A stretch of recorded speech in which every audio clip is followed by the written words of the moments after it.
आजकल एक बड़ी हेडलाइन चल रही है कि रूस से आए हुए सस्ते तेल की बदौलत भारतीय कंपनियों ने बम्पर $10.5 बिलियन मतलब 900 अरब रुपए के करीब करीब की बचत की।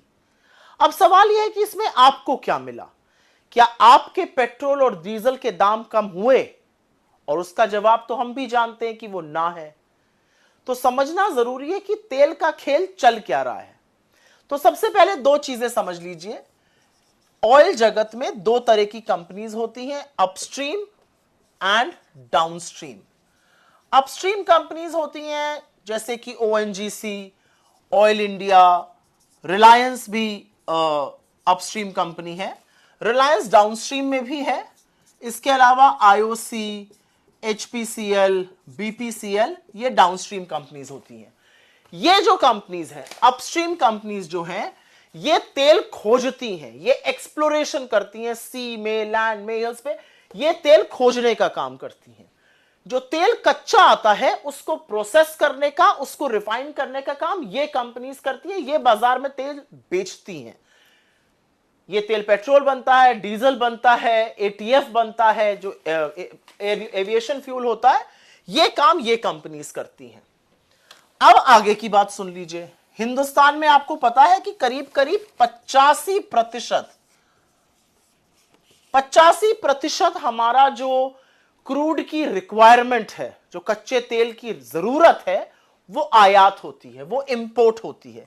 और ये आंकड़ा नरेंद्र मोदी जी के प्रधानमंत्री बनने के बाद और बढ़ा है, क्योंकि देश में एक्सप्लोरेशन घटा है। 85% कच्चा तेल हमारा बाहर से आता है, खाड़ी के देशों से आता है, इधर उधर से आता है। फिर रशिया और यूक्रेन की वॉर होती है, युद्ध छिड़ा, और युद्ध छिड़ने में पश्चिम के देशों ने रूस का तेल लेने से मना कर दिया। एक बात और भी है कि रूस ने अपने तेल पर भारी डिस्काउंट दिया, तो इंडिया ने रूस से तेल खरीदना शुरू कर दिया। रूस सस्ता तेल इंडिया को बेच रहा था, और इतना तेल आ रहा है रूस से कि रूस जो कभी बड़ा मामूली सा खिलाड़ी होता था, आज मतलब हमारे ट्रेडिंग में, आज हमारे ट्रेडिंग पार्टनर्स की टोली में शामिल हो गया। हमारे और उनके बीच सबसे बड़ी कमोडिटी ऑयल की ट्रेड हो रही है। और तो और वित्तीय वर्ष 2023 में और वित्तीय वर्ष 2024, यह आंकड़ा याद रखिएगा, रूस से आया हुआ तेल वित्तीय वर्ष 2023 में 21.5% था सारे आए हुए तेल का, और यह संख्या 2024 में बढ़कर 36% हो गई। जहां तक मेरी याददाश्त है, मुझे लगता है 223 मिलियन टन तेल हमने आयात किया था वित्तीय वर्ष 2024 में, उसमें से 36% अकेले और अकेले रूस से आया था। एक बात और भी है कि रूस जो है तेल जो हमें दे रहा है, वो बाकी जगहों से आ रहा है, वो 10 से 12% उसका दाम कम है। रूस हमें कम दाम पर तेल बेच रहा है।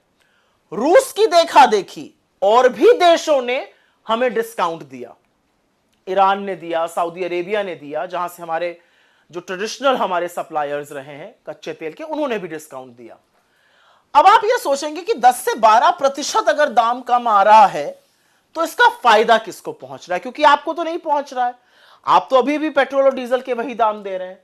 तो फायदा पहुंच रहा है 5 कंपनियों को, IOC, HPCL, BPCL, Reliance industries और नियारा एनर्जी। इन लोगों को फायदा पहुंच रहा है। इन्होंने रूस के सस्ते तेल से, केवल अभी मैं खाड़ी के देशों के डिस्काउंट वाले तेल की बात नहीं कर रही हूं, सिर्फ रूस के सस्ते तेल से इन 5 कंपनियों ने $10.5 बिलियन, फिर से पढ़िए इस फिगर को, $10.5 बिलियन मतलब 900 अरब रुपए की बंपर बचत की है। पर आपके बिल क्यों नहीं कम हुए? आपके बिल इसलिए नहीं कम हुए क्योंकि सरकार ने लगातार 13 बार एक्साइज बढ़ाई, और वो वाली बढ़ाई जो राज्यों के साथ साझा नहीं होती है। 3 बार मात्र घटाई। डीरेगुलेशन तो ये कहता है विश्व मार्केट में कच्चा तेल महंगा है तो आप ज्यादा देंगे, सस्ता है तो आप कम देंगे। लेकिन जब सस्ता होता है तो आपको राहत नहीं मिलती है।